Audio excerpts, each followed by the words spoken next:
Hey, you guys, welcome back to another episode of Geeks From The Multiverse. Today, we're going to be talking about Halo. Yes, the video games, not the weird circle things around angels' heads. That's stupid. But we're going to be talking about the video games and a little bit about the TV shows. So let's get geeky.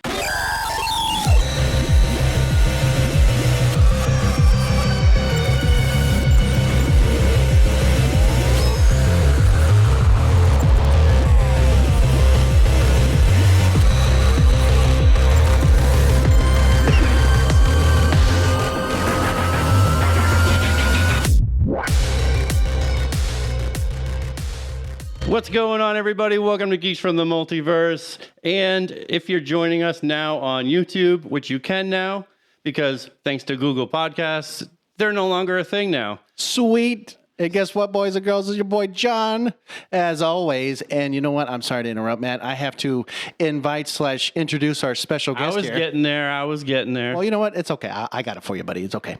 So today's special guest is Matt's son-in-law, Scott. How you doing, buddy? Hey, I'm good. How are you? Well, I would hope you're good because, I mean, you decided to come on the podcast finally, and you were like, okay, let's see. It's June. Yeah, I think I'm around here. Can you guys, like, join up on us? Like, do you want to, like, meet up, maybe do a podcast on Halo, which I was still surprised that when Matt told me, he's like, yeah, we're going to do a podcast on Halo. And I'm like, okay, so what are we talking about exactly? Because like it's like I said, we've only played so much of the games. I know we'll be talking about some of the things like the series and whatnot, but I just was like, man, is there anything else you want to talk about? Just Halo? And he's like, yep, just Halo. I'm like, all of Halo. Okay. I'm like, all right, man. I was like, if we want to make it a Halo podcast, then let's do it, I guess. But all right, Scott. So what do you know about Halo? Like, what is your, like, I would say, favorite thing about Halo? My favorite thing is the sci-fi and horror aspect about it. Okay. Especially Combat Evolved. Combat Evolved. Okay. So like that. So what do you think about the trilogy though? Like the original like trilogy games that came out? They're amazing. Okay, so you would say. So I was gonna say you would say that's better than like the what is it ODST, Reach, all that other stuff that they came out with later on. Yeah, I agree. Okay. All right. Although I do have my favorites. Well, I mean, I know we're going to get into that. I just figured I'd, kind of see where you're at with the Halo thing. Because I can tell you straight up, man, like, I love the trilogy. And if anyone ever said anything, I'd be like, if you like the other ones that came out, I'd just be like, what planet are you on, man? Like, I know the trilogy is like why people would play the game. Like, if you looked at the others, I'm like, I just thought it was a piece of shit, personally. That's just me, though. But anyway, so, yeah, let's get geeky, guys. So let's, I know you said you wanted to start with a quote, though. You said yes. That about Halo. I have a quote. Quote, 22 Spartans brace themselves and, damn it, I can't read. That's okay. The frame of the ship, they crouched in their Mjolnir armor to absorb the shock of the rapid descent. Their armor was half a ton of black alloy, faintly luminous green ceramic plates, and winking energy shield emitters. Polarized visors and full helmets made them look part Greek hero and part tank, more machine than human. Halo First Strike, page 9. Okay. All right. Yep. Never knew anything about that. So, I mean, from my first look of like Halo, I look at the fact that, it's kind of a neat concept where, yeah, you got that like space galactic federation kind of like going on. I know we talked about it. It's like the Naval Space Command, as like United Nations Spartans. Space Command. Yeah. And, you're looking at basically humans versus aliens and you're sitting there like, okay, this is cool. You got the weapons, you got the vehicles. I mean, come on, man. When you're riding in that, what do they call it? It's like the Jeep with the Warthog. The Warthog. Yeah.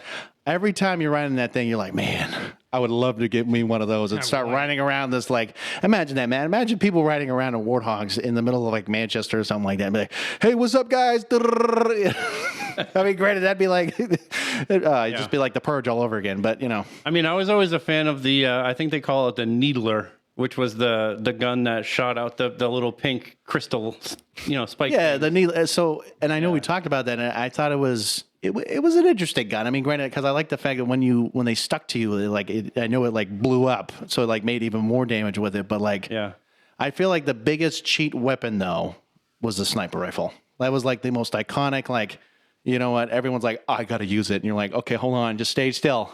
And then you have these guys that were just jumping around doing whatever, and you're just like, hold still, and you're like, what do you do? A lot of times, like when the online multiplayer came along. Oh yeah, they were running around jumping because in Halo, like you could do those really long jumps, which they tried to do in Call of Duty, which was an utter like failure. Oh yeah, well, I'm pretty sure didn't they have the jump packs or whatever too later on? Oh yeah, like Advanced Warfare. Yeah. Well, no, I meant with Halo. I thought that Halo Reach has jetpacks. I thought the original trilogy did. They didn't. No. Yeah. Okay. They Maybe they was jump just super jumping. high. Okay. Oh, maybe that's why. Okay. But go on. But yeah, they had the and I don't know exactly what they're called, but the laser kind of sword that they were using. But they would be jumping around and like running around the map, like just knifing everybody. Kind of like what they do in Call of Duty. I mean, they do the same thing, but that's true. That was kind of like the difficulty with playing that online, and it's still the difficulty with playing Advanced Warfare is like you would get people with the sniper rifle who would jump in midair and somehow snipe you when they're like at the peak of their jump. Yeah, and then you're like, wait a minute, how did you even? It's like physics. I'm like, unless you want to get that technical, I'm like, how are you getting that technical in this game? I don't understand. But anyways, so you know what, Mac? I'll go ahead and give me a little take of Halo 1, Halo 2 here, like the story wise, since I know you got some notes here on that. I do. I pulled this one from Reddit, believe it or not. So interesting. It's probably not a concise story, but I mean, the story for Halo is at best, I would say, complicated with trying to figure out like the different races between the Covenant and the Forerunners and all the different precursors. The precursors, like trying to figure out like who are all these races. Like if you're trying to sit there and figure out who the Covenant are, I mean, there's so many different types of Covenant and like breeds of species within the Covenant that it just gets confusing after a while. But this little description, I think, sums it up pretty well. Like I said, I haven't played the games in a while, but I think it sums it up pretty well. It basically says this: humans have been in a losing war with the alliance of aliens known as the Covenant for a really long time. After fleeing a battle, the UNSC ship Pillar of Autumn discovers and crash lands. Cool, John. Making noise over there. The UNSC ship Pillar of Autumn discovers and crash lands on a strange halo-like structure containing atmosphere. It turns out that these halo devices are actually weapons of mass destruction created by an extinct race of aliens known as the Forerunners, as a solution to deal with galactic zombie/alien/Borg parasite race known as the Flood. The Covenant worship the Forerunner, and they believe that firing the Halo would lead them to paradise, and then Master Chief destroys the first Halo installation, which is basically the sum of Halo 1 from this Redditor's perspective, I guess. Okay. Sums it up pretty well. Okay. The precursors basically like what ended up happening from what I understood was that the Forerunners and the humans were kind of up for the precursors to choose who was going to be taking the mantle, and the precursors had chose humanity instead of the Forerunners, which led them to basically destroy the precursors, and they turned to dust, which the dust, I guess, just went everywhere. And that created the race known as the Flood. Okay, so just so I know those like, I call them like the little alien grunts. You know what I'm talking about? What they look like? They have like a snail, kind of like cone shaped on the back. Those, you know what I'm talking about? The grunt. The grunts. So there's okay, and then you had those like, I can't remember the exact names, but I always thought of them like as an ogre or some kind of ape looking brute. That's really all. That's really a grunt and a brute. That's all it is. That's the name. That's all they are. Oh, Grunts are called Ungoi. Okay. Brutes are called Heralni. Yeah, I'm not. I can't. No, I'd rather call them brutes and brunts. Yeah, that sounds much better. No, I didn't. So is it just are they just known as the Covenant in a sense? Like those particular. They make up the Covenant, but the Covenant is kind of there's like a higher. There's a hierarchy of like kind of the. I think it was towards the end of the first one. The blessed ones, I guess. Like they're like the higher council, if you will. Like the prophets are like up at the top. Okay. Yeah, because I think it was either the first one or the second one where I remember it was kind of like a pale looking alien creature. Like they were like talking with the humans later. I think it was like at the very end of the game or something like that. Again, it's been so long and I'm just trying to remember, but I thought they were also part of like the Covenant kind of, individuals that were making up this whole, I guess, race in a sense. I don't know. I mean, again, we're talking about the SME here. I'm just trying to remember. Yeah, I mean, from what I understood, the Forerunners were more of a technological race. Like that's what I kind of viewed, like more of like an AI technological race. But they kind of were, I guess, working with the Covenant. Okay. And once, because the precursors are at this point are all dead, and they created this race known as the Flood, and their whole purpose was to just eradicate humanity because they were essentially taking over for the precursors to reset, I guess, the universe, which is what the precursors did. All right. Yeah, that's what the Halo rings do. They just hit the reset button on all sentient life, pretty much. And then the precursors basically recreate life all over again. And well, I mean, I know we're going to be talking about the series, about Halo series. I mean, it just sounds like Master Chief could start the reset when it comes to that particular scene we were talking about before, Matt. Yeah, well, I think the series touches on this, and I don't know if it's exactly from like the precursors, or if it's something that they just kind of like, oh, we found this, like oh, there's this ancient artifact, let's open it up. Oh wait, there's dust inside. Oh, now there's zombies. Now that's it. Now they're so they kind of like use it more of not like a parasitic race, but it's more of like almost a virus that they're. Oh, so that's almost how the show puts it across. Okay. So, I mean, let's say if it like touches a human, it would just like turn them into that, sort of creature in a sense. Yeah. It makes them almost more of a zombie. Oh, so it has nothing to do with the actual like, creature. Like it doesn't like change them into like whatever it looks like in a sense. Not in the show. As far as I remember the show, the people were more human-esque. Oh, okay. That could change if they do a season 3, which I hope to God they don't do, but. Oh, you mean like the first episode of each season? Just have Master Chief take off his helmet each time? I mean, at this rate, they'll probably just have him wearing no clothes. I mean, that would be naked. That would be the next evolution of season 1. Yeah, season 1, season like 3, episode 1. You have to do it within. Season 2, they took his helmet off in the first 10 minutes. You know what? So now they just have to take off all of his clothes within the first 5 minutes, Even and better. they'd be right on track. Hold on, even better. Have him keep on his mask and have everything else off. You know what I'd rather see? The opposite is the Covenant taking off his skin. That's what I'd rather see. Is that what you would just starting all over again? I mean, you could do that. I would rather see the Forerunners use the freaking Halo and restart humanity at that rate. And then you're like, wait, restart the damn show. Can we just do that? Can we change the ending of season 2 so they just annihilate humanity and then start over? I thought you said you wanted Skynet to come on. Well, Skynet's not a part of Halo, but I know I'm joking, but you could. I would at this point I would rather them just fire the Halo. Can we just do that? Just like restart? Halo? Okay, gotcha. Well, going back to the games, the Flood pretty much hijacks your neurons and takes over your body, and it controls you pretty much. That's what a Flood parasite does. Oh, okay. I mean, I say, and I remember playing the campaign. I remember doing all that. I told Matt. I mean, I don't remember when the third Halo came out, but I know it was like mid 2000s. I think it's very similar to like what 2007. It's very similar to what they did with Mass Effect. Yeah. What in what regard? Like, are we talking like the parasitic?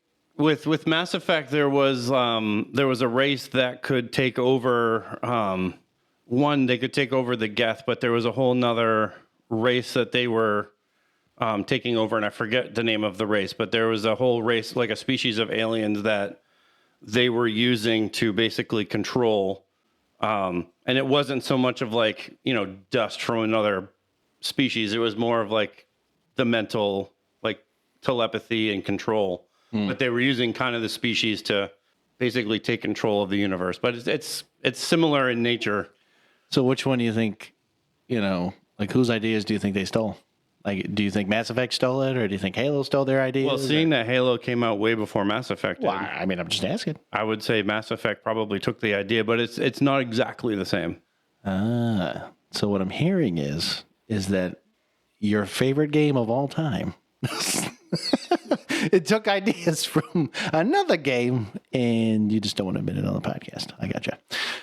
I mean, not for nothing. It's like, no, I'm kidding. I do think the story for Mass Effect, as far as that goes, is a lot better and more concise. But Okay, hold on. That's just me. That's just me. No, wait, hold on a second. I'm just going to play devil's advocate here because, I'm just looking at it. So, yes, do I think that, let's say, Mass Effect in the sense of like, it was one of the very first games that you could literally take your own story from the first game and then do it to the second game and then do it. It was one of the only games I've ever seen do that, where you can have that like multiple plays throughout it all, and like you can just mix it all up in the second game and so forth. And the choices you make affect the whole game moving forward, which is great. I understand that Halo is not anywhere close to being like that, but I do understand that, the phenomenon of Halo, everyone's like, yeah, this is great. It's like you're going against aliens. It is sort of creepy. I do remember some of the campaign missions, and they were like, they just jump out of nowhere. Those damn grunts would just be like, ah, and you're like, oh shit, like where'd you come from? Like, and those brutes would be like, and you're like, whoa, shit, where'd you come from again? Yeah, they charge at you, and these grunts would be flying out of nowhere, and you're like, where the fuck you guys come from? Like, I didn't see where you fly. Are you flying on their backs and just like, woo? And I don't know, but like, I do like a lot of that, and I think the reason why. Like Mass Effect, yes, I know multiplayer, we talked about this before. It didn't do so well because it wasn't the same in some regards to that. But that's why I know Solo was great for that. And Halo, yes, the multiplayer, that's why a lot of people were like, oh yeah, let's do that local play. Oh wait, that thing, Matt, when you had to sit there with your buddy on that, like, let's say screen behind you right there. And you're like playing on a game and you're like, holy shit, we had to play against each other in front of each other. You're trying to explain split screen on a not large TV? Yes, basically, yes. Yeah. That like, thing. Wait. Telescope to see it. Two people had to watch on two different sides of the screen. How do you do that? You're like, wow, you know what's funny? You want to know about cheating? That's how cheating started. Because you would already know what your buddies You stop watching my side of the screen. Well, I can't because I'm watching the screen in general. Stop screen looking. Yeah, exactly. But anyways, guys, no, I just think that, yes, I can see where, Mass Effect can kind of get those same ideas from. So yeah, with Mass Effect, the race that was kind of the creators, and I know Halo was the precursors, but with Mass Effect, it was the Protheans, which is kind of interesting because Halo has the Prometheans. And the race that was kind of the Flood was the Reapers, which the Reapers controlled, the Geth and this other alien species. But so I hear a lot of similarities without really being similar, right? There were kind of a lot, yeah. So yeah, that's all I'm going to say. But anyways, guys, so what else do we got? What else do we got for? Why don't we? Let's start with characters. Let's get into some characters like Master Chief, huh? Let's start with that. You know what? I'll let you go first, Scott, and then we can go into his version. Master Chief, Petty Officer Spartan John 117. Okay. He's a Spartan 2. He was born in March 2511. Way in the future. 2511. Most of Halo takes place in the year 2552. Oddly specific, but okay. All right. So it kind of reminds me of, well, actually, no, that would be way too early. I was thinking of Terminator, but that's like, we'd be talking like a few hundred years from now, but yeah, no. Let me give you some quick facts about his like height and weight. As a normal human, he's like 6'10". I'm sorry, what? 6'10". Okay. As a normal human, he's like 287 pounds. Shit. But okay. with armor, with Mjolnir armor, he's 7'2". Okay. And he's almost 1,000 pounds. Okay. I'm going to stop you right there. 6'10", 287. That is a monster. That is holy man. shit. Like, I mean, I'm 6'5", 6. Okay, so again, 4 inches taller than me. I'm probably a little bit heavier than this guy. I'm just going to admit it now. But the fact that he gains 4 inches, yeah, give or take, 4 inches, and then of course now we're talking 800 and some odd pounds because of this armor that he's wearing. And this is just one dude. Yes. We're not even talking about if there was clones of him and blah blah blah and so forth. That's fucking insane. Yeah, holy shit. Imagine an army of him. Literally, of just a whole army of him. I mean, fuck, who would want to go against that? I wouldn't. I'd be all set. I'd be like, all right, here's your weapon. Yep, I'm good. Just going to let him do his thing. Fuck that. No, who in their right mind would want to go against him? Just me personally. I'm glad we have them fighting on the front lines Well, shit, I'd be cloning his ass right now. I'd be like, not Mandalorian. I'm sorry. I'm thinking more Boba Fett and all that. I'd be like, let's start cloning his ass. Yeah, fuck, get his ass in there right now. Let's start cloning his ass and just make a whole army of him. Fuck that. That's all I'd be doing. The Spartans are way stronger than like Boba Fett and all them. Oh no, like, I know. I was just using a Star Wars. yeah. I was just saying like that's what I would be doing. I'd just be like, let's get that cloning technology and start cloning his ass right now. Let's go. But okay.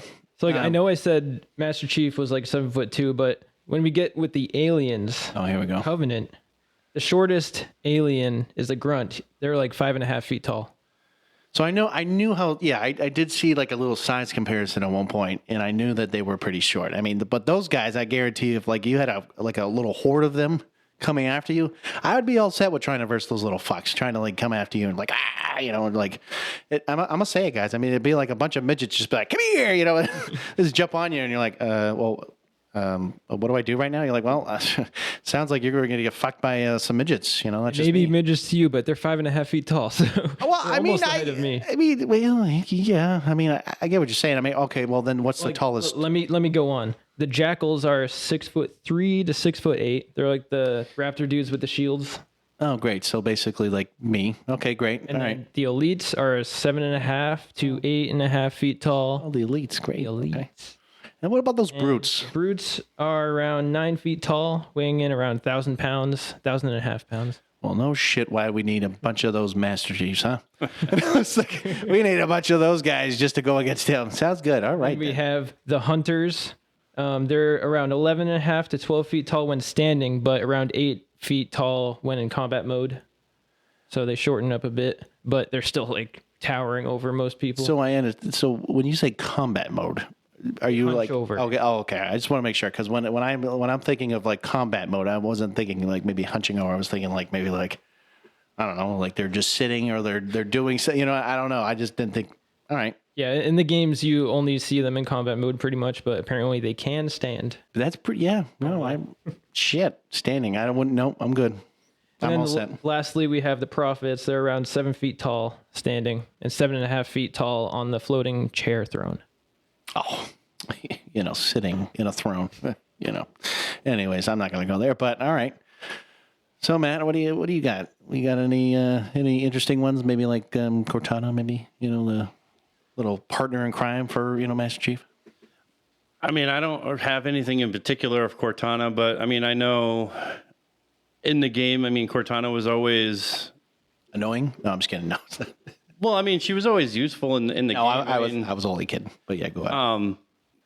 Being a smart AI that was developed by Dr. Catherine Halsey. Okay. Apparently she cloned herself 20 times to make Cortana. 20 times? That's a little set. That's just over. So Cortana is pretty much Dr. Halsey. Oh. Pretty much. Yeah, I mean, it's a version. clone from her brain, and basically Cortana is meant to support Master Chief. Helping with battles, helping to whatever basically he needs in that moment. But in the game, it was always Cortana giving you kind of like a heads up, kind of enemies come in or go through this door, like giving you kind of instructions of where to go, things particular for the missions that you were doing. So I mean, Cortana was useful, maybe not so much in the show. Well, I was going to ask because didn't you say this is where I know I didn't actually watch the show because you kept telling me and I was like, I just don't really feel like I should watch it. It's not worth it. No, well, so that's what I was going to say is like, did she, if I wasn't mistaken, because I'm pretty sure you told me this, was she a love interest in the show? Or like if Maybe she had a love maybe something? for Mackie or Makee, however you pronounce that. But it's hard because she is an AI. So Right. I mean, there might have been something as far as her side of things, but I mean, the whole first season of the show, Master Chief didn't want right. Cortana at all and actually removed Cortana from himself. And when the second season came, he spent the entire second season trying to get Cortana back. So it was kind of like, what the hell are you guys doing with the show? I mean, I'm just looking at Scott's face right now, and he was like, "Oh, I mean, he's right. He's just this. It's awful. Some fucking It's bullshit. awful. It's like- Thankfully, the games mostly do it right. So So it's wait. So it's funny. There's a theme that I want you to know, and if you have listened, of course, before, Matt and I like to talk about a lot of very themes, as we like to. At a lot of our episodes, we've been noticing, and we've been saying this multiple times. You're given a literally holy grail or a guideline to a series, right? So, like again, The Last of Us, things like that, right? You're given a fucking playbook.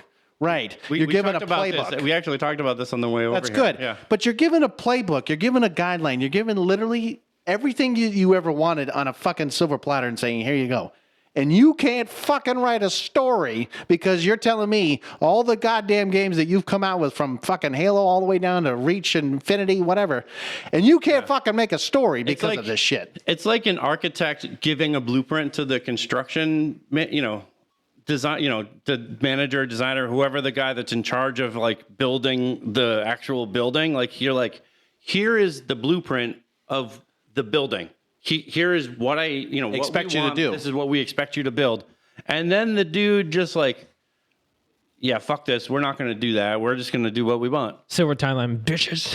Well, no. So, and the worst part of this too, Scott, is like, we've also talked about how, when fans like to speak up about certain things, right? And I always mention this as a very famous one.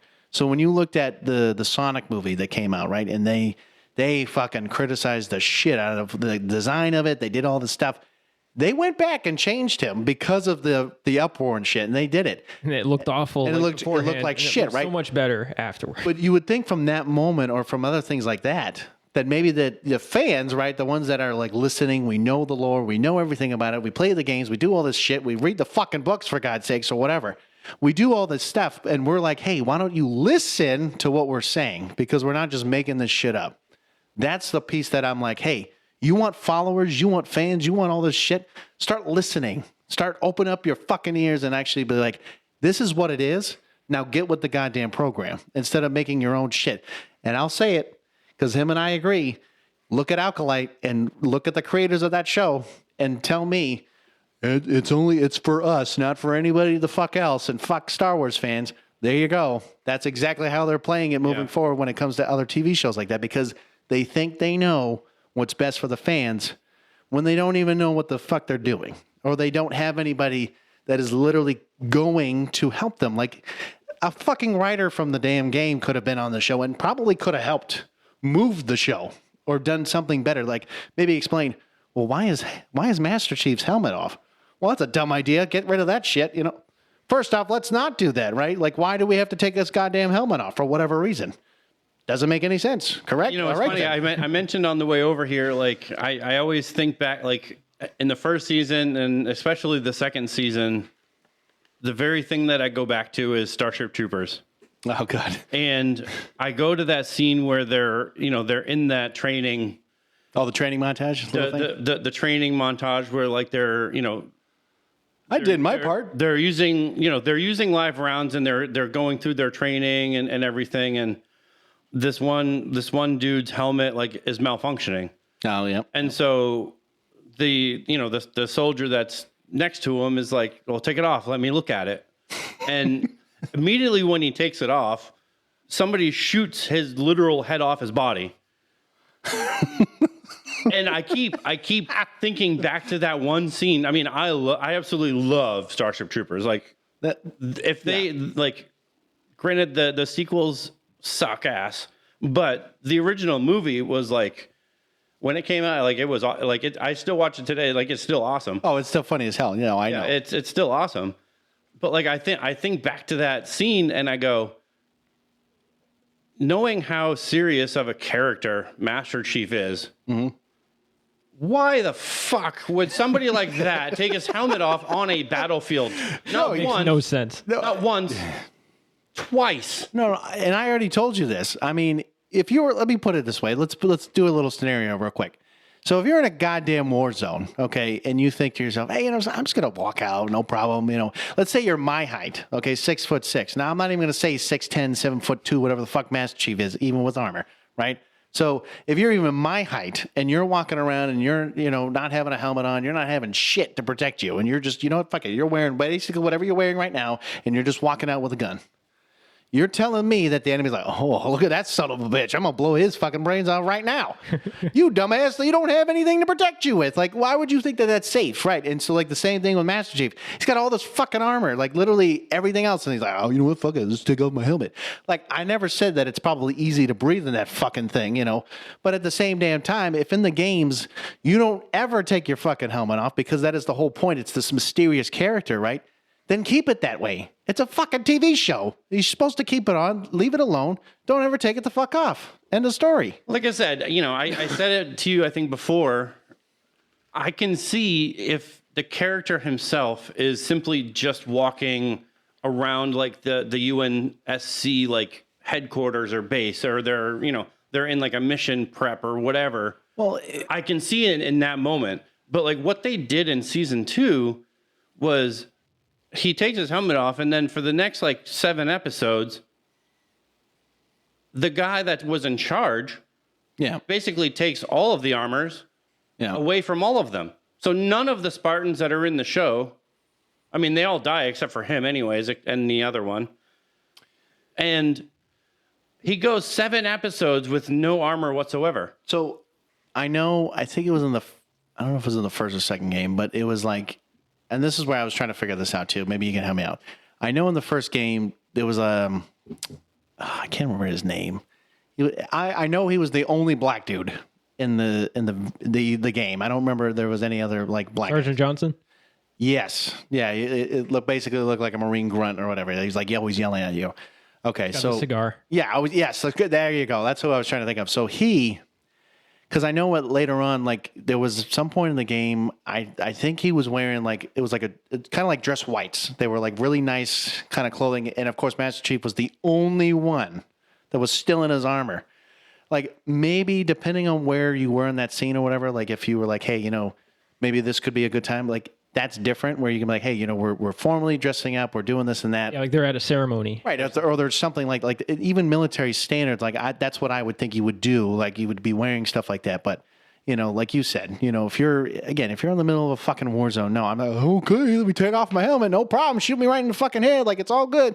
No, like that's the dumbest piece of shit of advice. And then like I know only the time that he took off his helmet was when he was in this fucking basically quarters, and he's like, oh, hold on, and he takes it off. But now, granted, I know he's taking off his clothing, right? He was taking a shower. Well, right? in the first season, he was on the ship. No. I was talking about the second season, like the first episode when he takes it off again. No, the second season, first episode, he was on the ship again, but he had just gotten on the ship after the Covenant had basically decimated this like planet, and they were all trying to escape and save like this group of people. So he didn't. It wasn't like going to take a shower. Oh no, like, he just took it off to fucking. He literally was like fighting Covenant, and he was running away from them, and literally had just gotten away from them, and then went on the ship, and then immediately took his helmet off, and it was like, what the fuck are you doing? But there, Chief. at least wait until you've taken off the planet. So like they were literally blowing the shit out of this planet, and he's just like, oh, hi, how you doing, guys? I'm just taking my helmet off. Like, I'm just going to relax right here in my hammock. Like, so I know during the fall of Reach, they don't have their armor at all. So yeah. The one thing that he mentioned to me, now this is going to be a little controversial in some ways. Okay. So I know that in the second season, okay, he was explaining to me that it was Master Chief and this other woman who was basically raised by the Covenant. Okay. McKee. Okay, so McKee. So from my understanding from what he told me was that this woman was a prisoner of war. And now granted, his rank, okay, he's a Master Chief. In the Navy, that is an E9. Okay, he's up there, enlisted side. So this is what I was explaining to him. Is that, so you have a basically Master Chief who's literally like right here. Okay. And you have this prisoner of war right over here. Now, the fact that these two have sex, and I'm going to say it just like this, and she just apparently knows what it is and has some formality of this, and he's just doing it with her, and I'm sitting there like, So if she's raised by an alien race, and first of all, how is she ever going to know what sex is, in a sense? But then two, and I hate saying it like this, but isn't that considered rape? Because she doesn't know, and it's not like she's consenting to it because she doesn't know. You know what I'm saying? So, like, the weird part about this whole thing is that, again, you're talking about a character. You're talking about the viability of a character, like the purity and everything else. And now you're creating, I would say, more chaos, or more really just like impurity of this whole situation, because in the games you never see him do anything. He's just a badass dude. He's killing aliens, does whatever. Why is he in a scene that has anything to do with that? Because he's Master Cheeks. He's Master Cheeks. Cheeks. Got a baby. No, but like, you know what I'm saying? Like, so when you're writing this story, and I understand you're like, oh, well, we want to make some sci-fi, drama, maybe some romance and whatnot. I'm like, so what the fuck does Master Chief have to do with making some romance out of this story, in a sense? You know what I mean? Yeah. Especially a prisoner of war. During that time. Yeah, there could have been much different ways to go about doing this, but like, you're right. I mean, she is human, but you have to understand that, like, when she was raised by the Covenant, and I'm assuming, and that's just me, being silly and assuming something, that the Covenant are not going to have sex with her. No, I mean, well, that's what I'm saying. I mean, I'm just making that assessment right now. Like, I'm just assuming that they think that she's probably pretty nasty as a human and are not going to be like, hey, let's get it on. No, I mean, and like I said, I'm not trying to say like, rape is again, I hate saying it like that, but it is true, because like, how would you other... He legit committed a war crime. I mean, that's what it would be in a sense. Yeah. And so I agree. As somebody who would carry a high rank within the UNSC, he should have known better that she was a prisoner of war, and that even if she could consent, she is still a prisoner of war. And it wouldn't have mattered. Like, it wouldn't have mattered. You would have been going to jail. You've been going to jail for the rest of your time, for the rest of your life, basically, at that point. Not only that, but she works for the Covenant. Right. So she's also an enemy. Bad. So, yeah, I mean, it's also... There's a lot of things on... There's so many things that are wrong with this picture. If he wasn't, arrested for committing a war crime... Say treason, there could be a lot of things here, but... He definitely would have, questions and maybe a loss of rank or even position within the honestly, UNSC. He probably would have been... If my guess is, if I was to take a wild guess here, he probably would have just been kicked out. And he never would have been labeled a traitor. Then he could have gone to jail. I mean, hell, he could have been executed. I don't know. It depends on what kind of whatever they're doing in that time frame. For us, I mean, I could tell you if it was now, I can tell you it would have been he's going to jail. He's basically discharged. Like, so to be going to military jail and discharged, or maybe I can tell you for a fact there'd be a hell of a loss of pay. You wouldn't even get anything at that point. So there'd be so many things you could pile up and make this long ass list. But like at the end of the day, even the person, even if they were still alive and whatever, they would just be like, all right, now you're on your own. Good luck.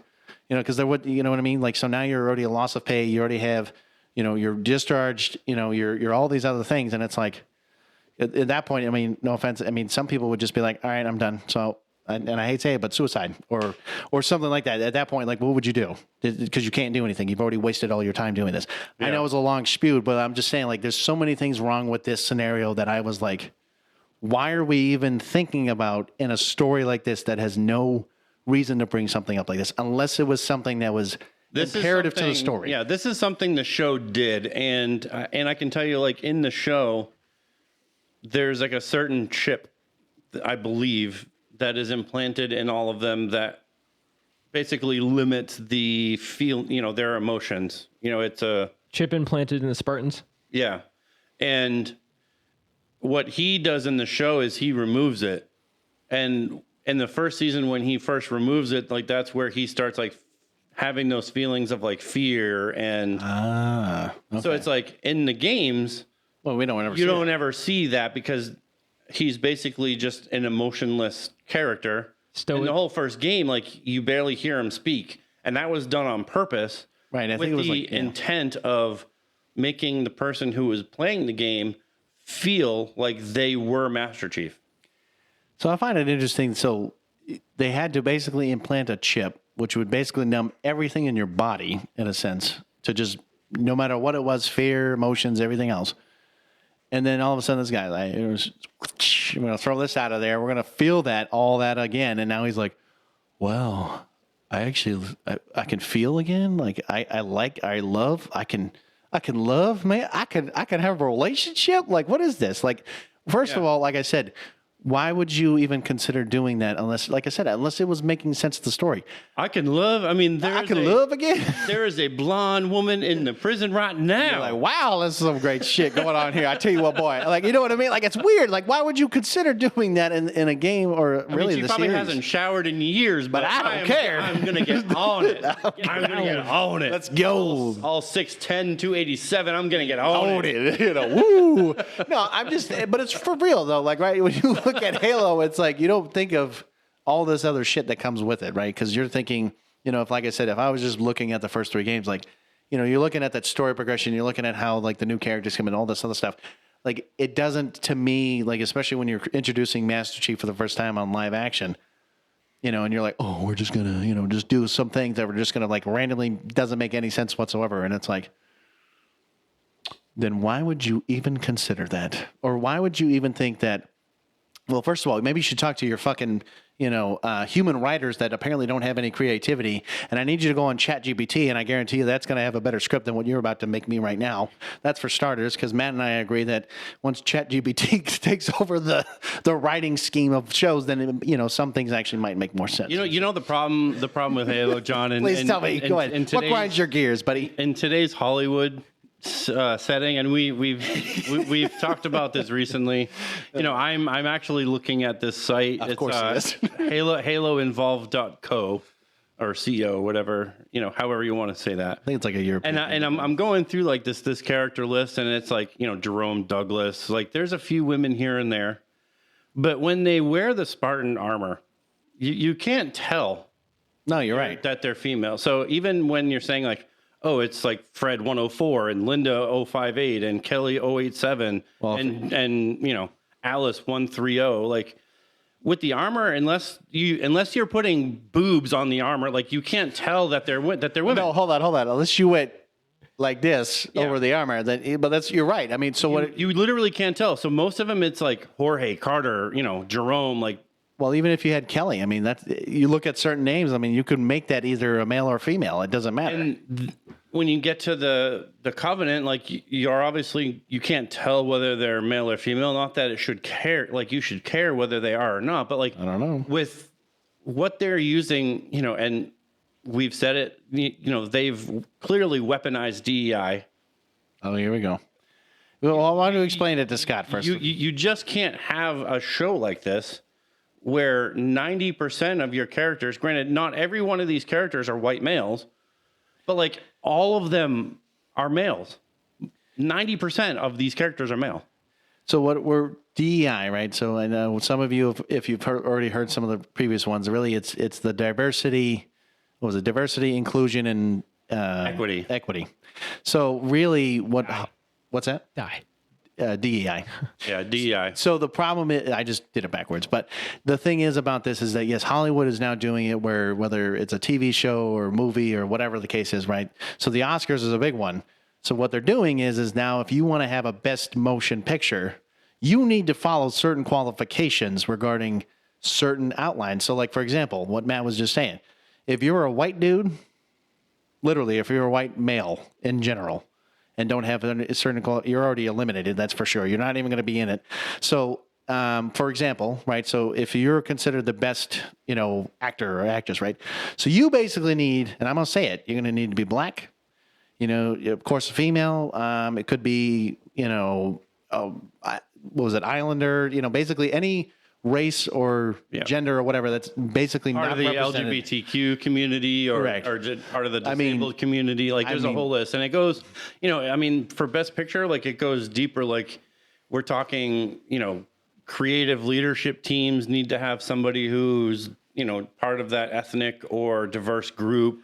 I mean, your main leading or supporting actors need to be part of that. Like 30% of your crew needs to be part of that. And like, there's even one for an internship. Interns. an internship. So if you don't have somebody that is meeting that qualification, then you can't even be. Oh yeah, you're not even in the running. So, they've weaponized it to the point of, taking something as good as, diversity and equity. If you don't know exactly what equity is, it's different from equality and saying, like, if I gave the three of us stools to reach something on a high shelf, you're going to reach something, I'm going to reach something, but Scott may not reach it because we all have the same size stool. Equity would be getting different size stools to reach the shelf, right? It would be like if we had a cookie bake-off. Equality is we all bring chocolate chip cookies, and they're all exactly the same. Right. Equity is that the three of us bring different cookies. That's equity. Well, right. In a nutshell. So they've taken what is supposed to be good, like diversity and recognizing different diverse populations, equity, which makes things fair for everybody by, Yeah, equalizing the whole thing, but yeah. And inclusion by including all people. But also, they look, and they're weaponizing it by looking at, well, right now we have too many white males and we have too many straight white females. So we need to change that population by removing some of them and including some of these other diverse populations. So I'm going to ask Scott this question. So what he's just saying, right? So if you had to think of two words that come to mind regarding like equality and diversity and things like that. So what are two things that, let's say back in the 60s, where we were following, when it came to our society? What two words do you think of when you're even hearing some of the stuff that we're talking about? Thinking back to the 60s? Think back to the 60s for a second. So think about like the culture, like where we were at that time regarding race. I would say, but why? Oh, I was thinking more like segregation. I was thinking more, things like that. So the reason why I'm saying that is because what he's just saying is that when you look at how, with the whole fact that it's mostly white males, white females, all this other stuff, and now we're looking at trying to get more inclusive with, what it's African Americans or, Middle Easterns or whatever, and they're the ones coming in and doing all that, and they're, portraying this.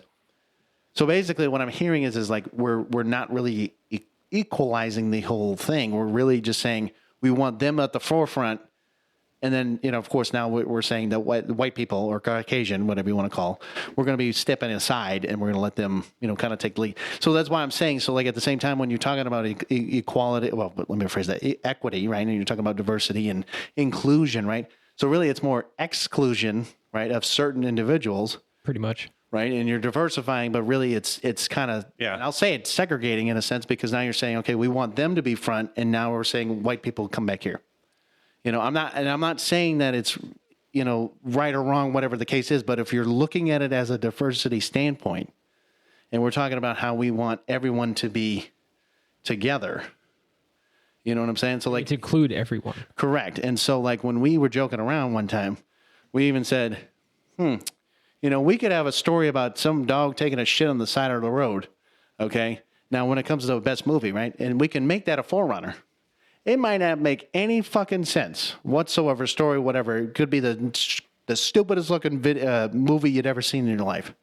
But as long as it hit one of those categories, whether, we had a diversified person who was, African American, who was deaf, maybe, was part of the LGBTQ community, whatever, and so on and so forth, that could be considered, best motion picture, even though that the movie literally sucked and had no qualities. Now, the problem is with best movie is that when you're looking at it, you're supposed to be looking at, the earnings, right? The earnings of how much it actually made.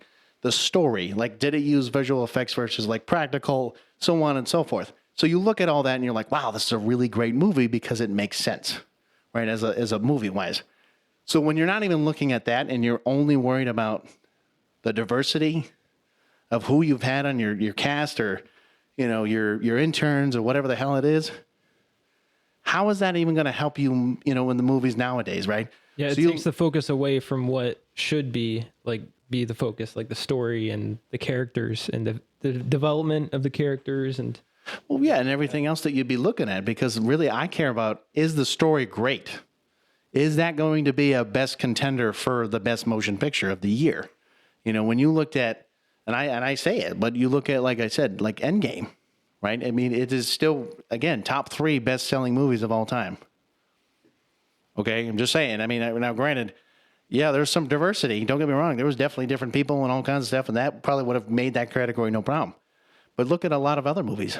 Let's say it's an all-white cast, or it's an all-black cast, or it's an all-whatever cast. No, great. Now, some of those movies, I can tell you, if it's an all-white cast, you're done. Like, unless you had somebody else maybe in that different category. Other than that, those other movies would. Yeah, I mean, I do think like one of the problems with it, and if they use DEI for the purpose that it should be used, you wouldn't have a problem hitting the requirements for Best Picture. However, the way they're using it, if you only are choosing people of those certain, ethnic or racial groups, or the, diverse groups like, LGBTQ or, disabled, you're not necessarily choosing the best people for these roles or these jobs. And that's exactly how I feel about what they did with the Halo TV show, is they're not choosing the best people for these roles. And that's where you get your writers like you have on this show and you have on The Acolyte, who don't know shit about the content they're writing about. And you have this crap where they're writing about Cortana not even being part of Master Chief's like story, and she's like stuck at the UNSC like headquarters, and he's out on missions by himself. Well, so my it's just foolish nonsense where we're like, that's not how the games were. Cortana was always part of the story. She was always like giving you, like, even though you didn't want it half the time, like telling you were running out of ammo or shit. Like, shut up. I know. Whatever. Well, shut up. So what's funny, man, didn't they have a strike, the writers, back in 2023 for like however many months, just because they were talking about, equal pay and higher pay and all this other shit, right? And they spent all these months trying to negotiate. And not using AI, which I think we might be better off at this rate. But I'm just saying, so you spent all this time, doing this, and you're talking about writers, again, writers of The Acolyte, writers of this show, writers of whatever TV shows moving forward. And you're fucking telling me that you can't, like, you're like, oh, I want better pay, I want to be able to do this. Well, then you wonder why, when it comes down to like the TV show success for whatever the shit, they're gonna look at the writers. They're not even gonna look at the director. I mean, they should be looking at directors, but they do look at the writing. They look at the story. Does it actually make fucking sense to do? I wish we as fans could just strike. Like we you mean boycott? That's really what it is. Boycotting would be a form of striking. So this is just awful shit. Like I just you can't even like remotely explain the crap that they're trying to push. Like, him having sex with McKee in that moment was like, you could have chosen anybody. You're a fucking Spartan with the UNSC. Not even, like, I mean, you not could even have chosen anybody. You're 6'10", 287. Okay, all right. Well, now you're making him sound like he's a predator. That's the No, I mean, that's he what I'm probably saying. could just walk into any bar being who he is, and I'm sure as soon as he walks in that bar being 6'10", everybody would be like, damn, like, oh shit. But no, he chooses. Gotta have big hands. I mean, he chooses the one person that happens to be a prisoner of war. Well, okay. Well, hold on. I'll weird. I'm going to stop you there. What I'm saying is, personally, is I don't even think, even if with the chip, personally, I think they shouldn't even brought him up as having a love interest. Oh no, I think they should have eliminated that shit. And they should have focused on literally anything else besides him having a love interest. Because it doesn't make sense. Even if they went the chip route, they should have left the chip implanted and went a much different route. But you have to reach those women audience, and they want a little bit of love. I'm just saying. I mean, and again, that ain't love, but I'm just saying. That's just wrong love. That's what I got to say. No, but anyway, I feel like we've gone a little too much here. But you know what? Since we haven't really even talked about the Covenant a little bit, I think we've kind of mentioned it a little bit here and there. But is there anything that you want to add, Scott, to like the Covenant wise? Is there anything special about them, or is there anything that I pretty stands much out? covered most of it. I went through all of the species that are part of the covenant. Well, no, right. I just didn't know if, like, for your sake, in this case of the argument, or I wouldn't say really an argument. I think it's more of a like general discussion here. But like, is there anything special about the covenant? Like, even if it's in the games, I mean, I don't know if you want to talk about the TV shows since we've been talking about it. But like, is there anything? I don't know. Is there anything special in your mind about the covenant that you thought were interesting about the overall, I guess, story regarding Halo? They're driven by the prophets, who are driven by religious beliefs. I don't know entirely like more about it, but I know the gist. That Yeah, they're the covenant hierarchy. I mean, I do have them here a little bit. So there's a prophet of truth, which he's known as Ord Casto. Were they? I'm just going to ask this. Do you think they were like high or drunk or something? Like when they were coming up with names, they were like Ord Casto, the prophet of truth. I don't know. I unless you're just like randomly thinking of like, oh, you know what? I'm going to make a random ass name like that. Ord Castro, freaking prophet of truth here. I'm just saying. I don't know what they're on, man. Who knows? I don't know. Who knows? We'll go on. There's probably a lot of acid back then. That's probably what it was. Yeah. Yeah. So it says that he was responsible for both the near destruction of humanity and their eventual saving grace. And he was the prophet of truth. Prophet of truth. Never mind. The prophet of regret, Lod Moron, Mron. Mron. Lod Moron. I don't know. Like you're a moron? Like, I don't know what to say. He was a high prophet known for leading the Covenant forces at the Battle of Etran, Harborage, and the initial assault during the Battle for Earth. He was, just one more time, what was he the prophet of? The prophet of regret. I would regret having him as the prophet, personally. Yeah, Lord Moron. Moron, yes. Prophet of mercy. Oh, great. He is known as Had Rumt. Rumt. Rumt. He was high prophet, assisting the prophet of truth in starting the great schism at the end of the human covenant war. Ah. But those are the three prophets of the covenant hierarchy. Sounds like they just need to take them all out. It's like that's just the end goal for me. If that which does happen in the game. So now the question, which game was it? I believe Halo 3? Was it Halo 2? Oh, was it? Oh. It kind of happens in both. Oh, okay. So that's what I was trying to remember. If it was like in the earlier games, or if it was like later on. But okay. Clearly, I need to be playing them again. That's what I need to do. I mean, that's like it. I mean, it might be difficult with the PS5. I mean, that is true. Well, hold on. I do have PC, and you can have the Game Pass. So he's like, yeah, whatever. Get out of here. He's like, you don't want to play with me on PlayStation? It's fine. So on the other side with the flood, you have the grave mind. And the grave mind is the main intelligence. Let me guess. The collective mind. Yes. I'm not surprised. So it's, I guess, if you're talking Star Trek, he would kind of be like the Borg, ship or the leader there that would give. Oh, I mean, I was thinking of like the Borg. Any other, like, I don't even know, like franchise. I was thinking like Marvel. I mean, you could even like think of the Kree and the collective hive mind, whatever that they have. But like, I know there's so many things. But yes, the collective. I was thinking of like the Dune sandworm if it could talk. Okay.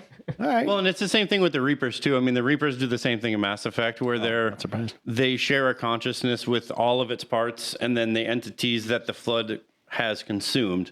So every species that the Flood has come in contact with, that they've consumed, any of the various creatures that were created through the Flood. Okay, hold on a second. What company made Halo? Bungie, and I forgot what was it Bethesda that did Mass Effect, right? I believe so. Sure they weren't working together at some point? It's like, you sure they weren't like, like talking? I mean, it's eerily, I mean, the grave mind is very, very similar to the Reapers. I mean, it's very, very similar because the Reapers exactly were the same thing. They were kind of this like ancient race of aliens that were basically controlling I believe they were the collectors. Well, the reason I was just trying to think, because I don't know, was Bethesda only? Well, no, I couldn't have, because I was trying to see if it was only like an Xbox, like, you know what I'm talking about, like platform kind of company, because like, of course we have like, or like an exclusive company to Xbox, like, because I know Bungie is for sure, but I couldn't, did we? Did 343 develops Halo now. Oh. 343 Industries. Oh, okay, gotcha. I couldn't remember who did it now, but okay. Yeah, we'll walk through the games. Oh, okay, my bad. Yeah, eventually, we get there. Oh, so Mass Effect is BioWare, Electronic Arts. No, I know BioWare. I think wasn't it both? Was it like both PlayStation and Xbox, right? I believe initially just Xbox. Oh, so maybe The remastered Legendary Edition was the first time it was on PlayStation, really? which is why I bought it, because I missed playing it. Because he's like, I hate fucking PlayStation because I couldn't put my old games like that anymore. No, okay.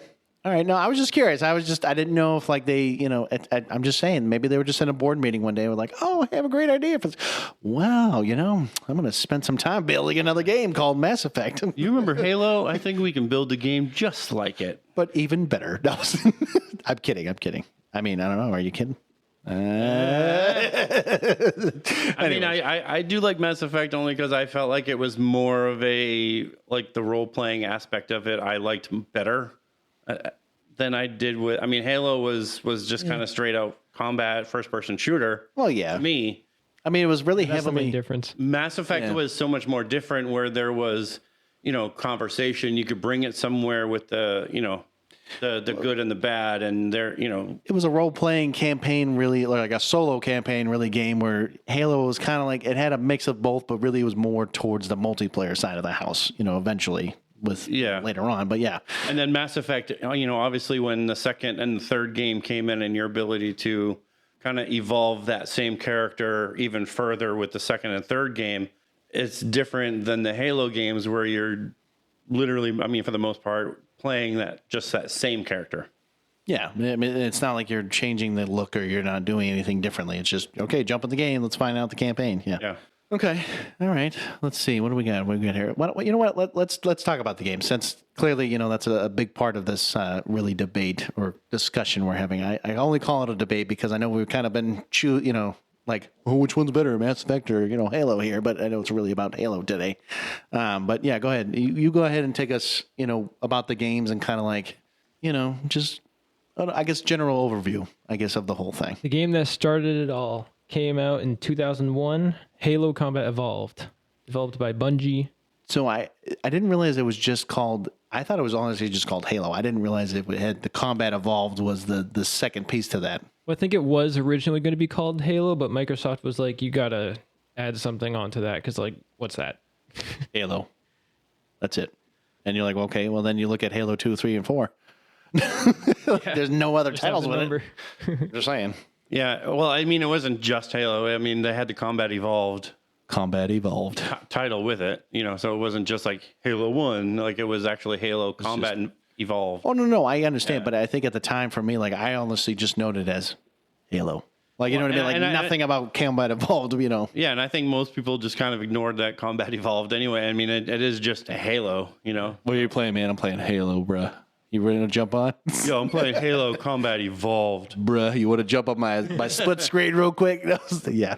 I'm pretty sure at that time when it came out, it revolutionized gaming for FPSs in general because there weren't many FPSs on consoles at the time. Fun fact, we did talk about first-person shooters, and I'm pretty sure, I don't know if it did come up in conversation about Halo or not. I don't think it might have been like a brief little comment, but yeah, you're right though. I mean, first person shooters really weren't, it wasn't really a big thing. And yes, until probably something like this and so forth kind of like coming out, because, we even talked about a little bit like, it was like a little bit of Call of Duty. And this is why we always joke around with the whole local play, because I know kids nowadays are like, what the hell's that? You mean I had to go over to somebody's house and like sit there on another screen and go like, oh, I see you.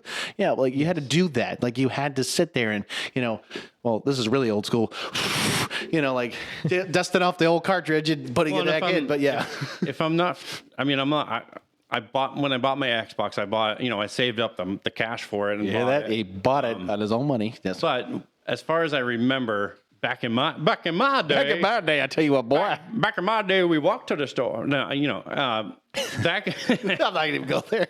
Back when I was younger, the consoles mostly came out with games, which is kind of different nowadays a little bit. I mean, sometimes they do. You can occasionally get the special editions, which have games in it, but you also pay a lot more. I would say you're right. I would say that the PlayStation, Xbox at the time when they would be like, okay, it wasn't like they changed the look of like, you know how like some of the newer consoles, they did that a lot with, but like, yeah, back in the day, it was just more like, okay, you bought, let's say a $200 Xbox.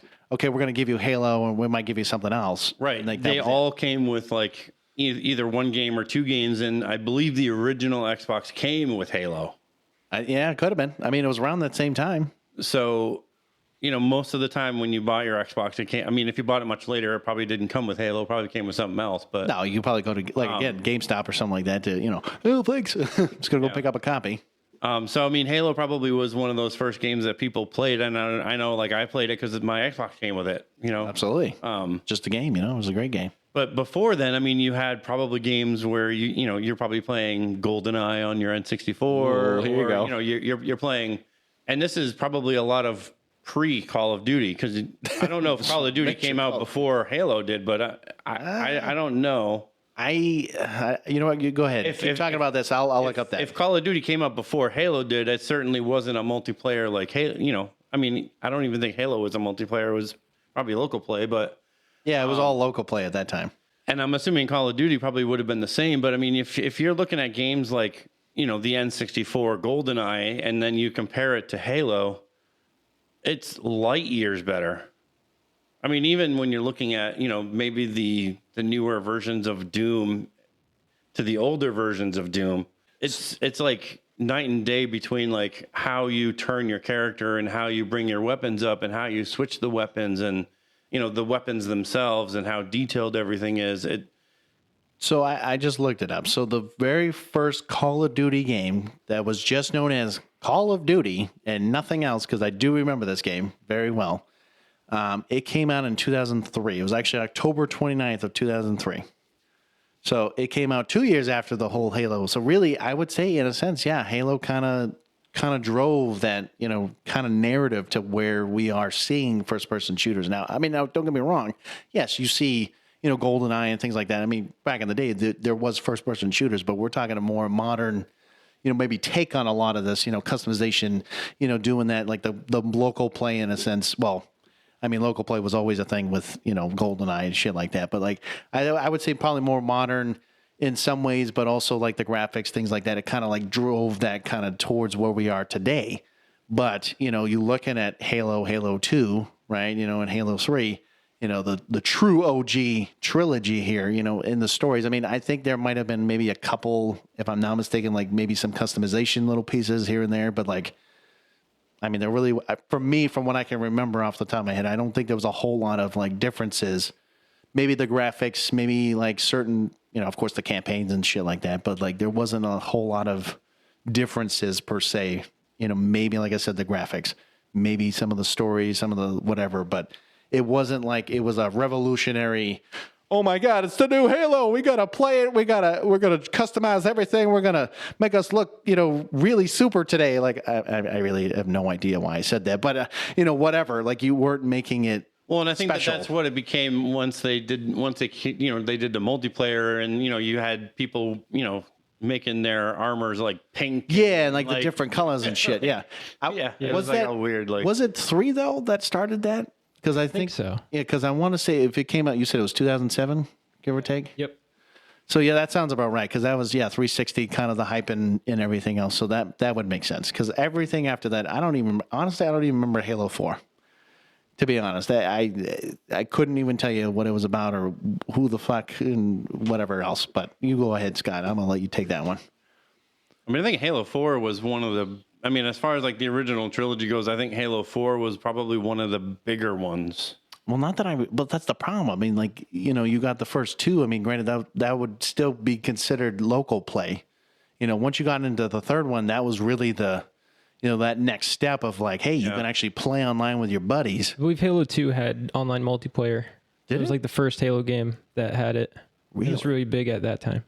I didn't think it was Halo 2. I thought it honestly was later, because like the way I think we were looking it up, I swore that, you know, it was like 2000 and I want to say it was like 2007-ish, around that time when really the whole like online platform of like really going on to like multiplayer kind of really came about. And not saying that online wasn't a thing, but it wasn't really like brought into perspective because like you looked at even Call of Duty, when Modern Warfare came out, oh my God.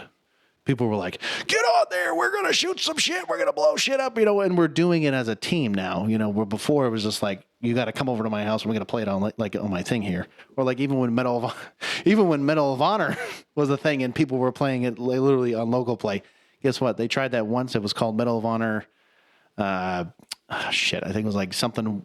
It was basically in like real time, but it failed. It was a complete disaster. That's actually why the series stopped, because of that one game. They just ended it because they knew it wasn't going to be as big as Call of Duty. So that is why I'm just like, that's why you saw Call of Duty take over, because Medal of Honor, honestly, between the two, I probably would have chose Medal of Honor in the gameplay wise. Well, and then you had Battlefield. I mean, Battlefield was Battlefield was good. okay, but I mean, it was different. It was different, and then all of a sudden, you get the newer Battlefield, and they're like radically different. They're even different games than the original ones were, and you're like, what is this crap? Well, like, I mean, you look at one of the other ones I remember was like Battlefield Hardline or something. Like, it was basically you were a cop in like Miami, and you're just like running around, and you're just I think it was like it's a completely different type of story. Yeah, it was stupid. But anyway, I know we're going off track here. But all right, Matt, do you have anything on Halo Combat Evolved? Let's see, Halo Combat Evolved. I mean, I think personally, from what I can remember, again, it's been a long time, I think I just liked it because it was you know what? I do remember this, and I'm pretty sure it was the first one where you log in, of course you turn down, and the game comes up and it goes, oh, it's that opera singing, and you're like, yeah. Oh my God, what am I playing right now? Like entranced. You're just sitting there and you're like, oh, and you're like, whoa, what did I just walk into? And like literally, you could just let it sit there for hours, and I think people would just be like, what are you doing right now? You're like, I'm just listening to the music. It's all good. But it was like, it was weird. It was like one of the very few games I ever remember like playing that it had like the most epic thing. It literally, when you just log into the damn game, it's like, how are you having this like next level gaming in a sense? And then, like this is the music that they're playing, like you don't expect that. I think that's what I kind of liked about it was, I mean, granted, it was definitely a different game, but like, even just the differences and like that. I mean, you don't hear, I would say nowadays, like a lot of games like doing some of that level of, the music and everything else. I mean, they might like, throw in like today's music and just like throw it in there, but no one's ballsy enough to like throw in an opera, like, like throwing it in there in the beginning of a game. I'm like, that's just badass in my opinion, because you're taking that next step because you're not thinking about it. Most people would be like, yo, what's up? And you're like, it's like rapping, and you're like, bruh, like I could just, fuck it. I'll just take a mixed edit version of this and I could just throw it into any game I want. But like, the vocals work. Yeah, it makes it flow. It's that game, and like literally all I had to do was and you guys are like, yes, we know it very well, and I didn't have to do anything. All I had to do was that, but you knew exactly what I was talking about. Have you ever seen the video of the people singing in the men's bathroom? Yes. No, you know what I'm saying, but like that it's surprising to me. Like I said, so guys and gals like listening to this. Literally, if you just hear certain tones, like you can't tell me that you wouldn't have known unless you played Halo, right? Because that was like a key thing to that. And so like, there's not a lot of games that do that. You know what I mean? There's not that like, you can't like go back in time and you're like, oh shit, I remember that moment. Like I can remember listening to that and then like jumping in the game and doing whatever. But that was just me. That's just my little take on that piece, Yeah. But, yeah. Why don't we move forward here? Because I know we're probably, I don't even know where we're at right now. Let's not say the time, Matt. Let's just keep moving forward. Halo 2. He might be like, well, why would we just sum up 2, 3, and 4 real quick and then get this thing going real roll? Quick. Halo 2 came out in 2004. It also takes place in the year 2552, same as Combat Evolved. Okay. So same year. So probably like a few months difference, if I'm taking a guess. Yeah. Or okay. I think a few days maybe. Oh, okay. Happens after the other. Just literally like, oh, okay, a few days later, hey, we got a whole new game. Here we go. The thing I liked about the campaign is you can play as both Master Chief and the Arbiter. So you also learn a lot about the Covenant. I knew it. So you could play as an alien, correct? Okay, so I was wondering if the original trilogy. I was asking him that, and he's like, I don't think you could do that. And I was like, I thought there was one that you could play as like an alien too. Was it on multiplayer? Or was it only on the campaign mode? Only on campaign. Oh, okay, maybe that's where I screwed up. I thought it was the multiplayer that you could. In Halo Reach, you can play as an elite multiplayer. I don't we'll get that. to that. Yeah, go ahead. But yeah, in Halo 2, they don't have the assault rifle anymore. They replaced it with the SMG. Oh, okay. Yep, I know that SMG. Mm-hmm. And I don't know if you've played the anniversary edition of Halo 2, but it has incredible movie-like cutscenes, and they're a joy to watch. Interesting. Okay, so Matt's like, now I really got to figure out a way to play. Maybe one day. I'm probably not. He's probably not. That's okay. Yeah. Go ahead. Like this is pretty much everything you want a game sequel to be. It like expanded everything from the first game. There's more lore. There's a bigger sandbox. So everything. What he's probably going to do is, if maybe you can pull it up one day, is when he comes to visit you next time, you'll just pull out. You're like, hey, remember that thing from Halo we were talking about? That's what you should do. Just like randomly throw it out there, and he's going to be like, I guess I have to watch it now. Okay, cool. Anyways, go ahead. Yeah, I mean, what I'm reading here is like one of the, I guess, the Arbiter, the way he differs from Master Chief is, I guess, his armor lacks a flashlight, which I don't know how that matters in the gameplay. And I was going to at say, least he has active camo. Yeah, he has an active camo that, you know, that it takes a short duration to recharge. So he's able to kind of disappear, you know, but it doesn't have a flashlight, so he can't see. So he can't see anything. He just does whatever, right? Okay. So what about Halo 3? So we're talking about the trilogy now. Halo 3 came out in 2007, as we've already covered. Yes, we've covered that. I'd probably say 4 or 5 times. Yeah. Yes. It does take place also in the year 2552, but also 2553. So it's kind of like, okay, so kind of December to continuation. January. Yeah. Okay. Damn, that's a really, that's short. Okay. It sounds like these are just like really like short time frames. Like they're not even like, it's like years have gone by. It's like, oh, no, only a few days have gone by. Hold on. Oh, and now we're going to go jump maybe a couple months ahead. Like, I don't know. I feel like they should have like maybe a little like progression a little bit. Not like, you know, let's say 3 days after this event, like, oh, we're going to start Halo 2 again. Master Chief hasn't slept in forever. He's like, and I wonder why he's going crazy. So yeah, this says Halo 3 actually created, like, it contains non-gameplay additions like the Forge, which was a map editing tool. Oh. So it allows players to like insert, remove game objects like weapons, crates, vehicles into existing multiplayer maps. I think I remember, I don't know if I remember doing it or I remember seeing like, you know, maps like in the game that you could go on and do whatever with, but like. Yeah, and you have like a certain budget that limits like how much stuff like you can actually put in the map. Oh, okay. Okay. All right. Yeah. Also, there's SMGs in this game also, but assault rifles are back. So you have assault rifles and SMGs and battle rifles. Oh, and then, so were the sniper rifles just one of like the OG weapons from like all 3 of those games? Yeah. Okay, I just want to make sure. I didn't know if it was like I couldn't remember if it was all 3 or if it was just like only in one or maybe not in the other. But and there's a new class of gear called equipment. like equipment. Like we don't know. It's like, oh, there's equipment in this game. Did you know that? Did you know that you could have equipment, man? Which is like defensive screens, or stuff you can and pick flares up, like, and things like that you can actually like pick up. Yeah. Oh, okay. But there's like the bubble shield, the trip mine, deployable cover, flare, gravity lift, power drain, regenerator. The one thing I remember was that fucking deployable cover. Every one of those guys were just like, oh, and they'd throw it, and then you'd be like trying to shoot them, and you're like, you can't get me, you bitch. And I'm like, bitch, I'm gonna blow you up with this like plasma grenade or something. I think I don't know if it was Halo 4 or Halo 3, but I do remember like some kind of I don't know if the gravity thing was more of like a grenade or something that you you said, because I do roughly remember playing multiplayer Halo where I don't know if I walked over something or if somebody threw it at me. It was like, and then all of a sudden I'm floating in the fucking air. Yeah, and I'm like, what's going on? What am I Press the doing? wrong button, you start I'm like literally just floating in the air, and like I'm getting shot in the air because I'm just floating and I can't control what I'm doing. I do remember like some of the buildings they had like it was like this like it's like a beam or like something. It was like this like air like throwing you up. Like if you wanted to go from like each level down or whatever. I can't remember. No, what it I was. mean, this was particular. Like somebody was doing this to me. Like, Well, no, no. That's what I remember too. Like there was like it was like almost like a elevator in a sense, but it was just like, I mean, it was just like let you go on the top floor, like you'd have to jump down and go bottom, whatever. But it was always like confusing. But all right. So what do you think about Halo 4 and 5?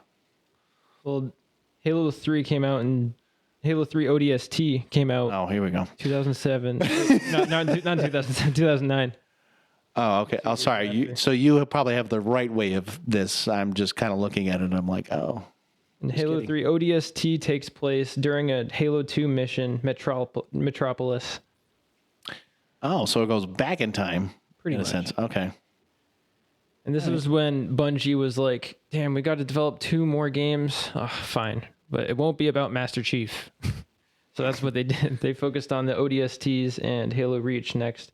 But ODSTs are not as powerful or as superior as Spartans. Okay. They're kind of like Helldivers, I guess, or Helljumpers is what they're called.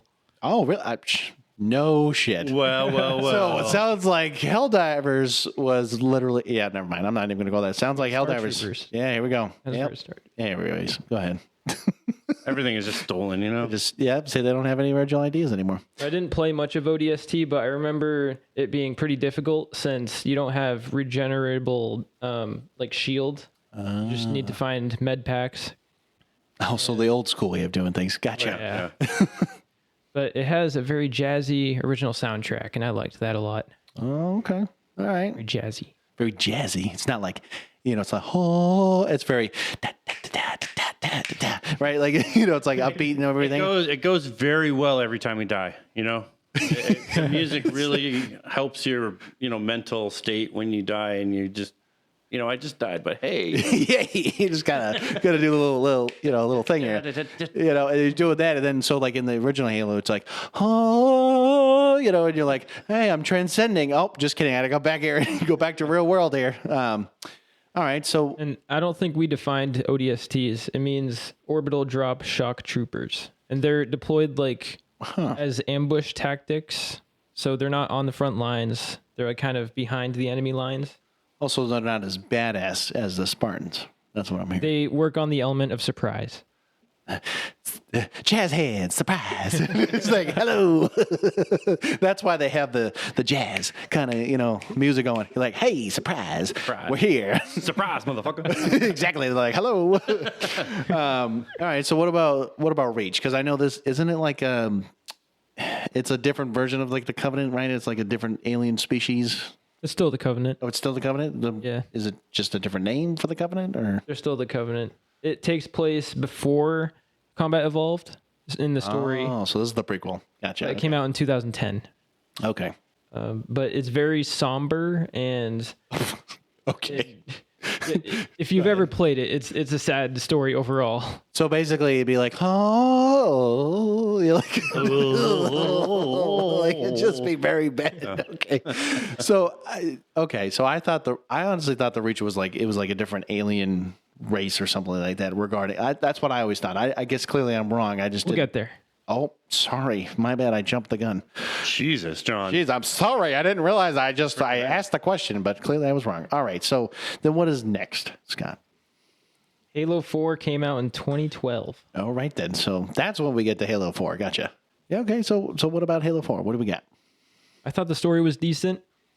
It wasn't the best. I wasn't like a fan favorite of it, but I thought it was okay.